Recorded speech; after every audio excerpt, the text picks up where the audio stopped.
সম্মানিত YouTube viewers, আসসালামু আলাইকুম। যেখান থেকে আমার এই ভিডিওটা দেখতেছেন, দেখেন আমি একটা এসি/ডিসি লাইট সার্কিট পরিবর্তন করতেছি। তো মূলত ভিডিওটা করা হচ্ছে যে আমার পাশে যে মানুষটা দেখতেছেন, উনি এই লাইটটা কীভাবে পরিবর্তন করে এটাই শেখার জন্য ভিডিওটা করলাম ওনাকে।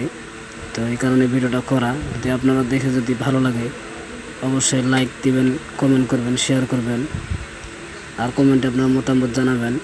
তো আমি ইউটিউবে নতুন, তো সবাই আমার চ্যানেলটি সাবস্ক্রাইব করবেন এবং শেয়ার করে দিবেন, যেন সবাই আমার ভিডিওটি দেখতে পারে। তো এখন লাইটটি আমি যে জায়গায় ডায়াগ্রাম আছে লাইটের সার্কিটের ভিতরে, যেখানে যেখানে কোন জায়গায় এসি লাইন লাগাতে হয়, কোন জায়গায় ব্যাটারি যে ডিসি নেগেটিভ পজিটিভ সেটা লাগাতে হয়, তো এটা আমি এখন লাগাইতেছি। তো এখন আমি এসি লাইনটা দিয়ে দেখবো যে আমার লাইটটা ওকে হয়েছে কিনা। তো দেখেন আমার লাইটটা এসিতে জ্বলতেছে। এখন কিন্তু আমি ব্যাটারি লাগাইনি, এখন ব্যাটারি লাগাবো। দেখেন আমি ব্যাটারি লাইন লাগাবো। তো আমার সার্কিটের ভিতরে ডায়াগ্রাম দেওয়া আছে যে কোন জায়গায় কি লাগাবো। তো আপনারা দেখে দেখে ওইভাবেই লাগাবেন, আশা করি নিজে নিজে ঠিক করতে পারবেন। তো আমি ওইভাবে লাগাইতেছি। তো মূলত ভিডিওটা ওনাকে দেখানোর জন্যই।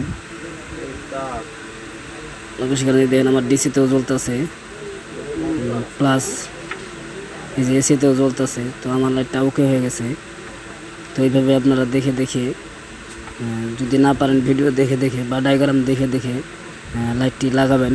তো সবাই আমার জন্য দোয়া করবেন, আমার চ্যানেলটিতে সাবস্ক্রাইব করবেন, শেয়ার করবেন, কমেন্টে জানাবেন কে কোথা থেকে আমার এই ভিডিওটা দেখতেছেন। তো আশা করি সবাই ভালো থাকবেন, 5 ওয়াক্ত নামাজ পড়বেন, আমার জন্য দোয়া করবেন। তো আমি সব ধরনের ইলেকট্রিক এবং মেকানিক্যাল যা কাজে সব কিছুই করি। ধন্যবাদ সবাইকে।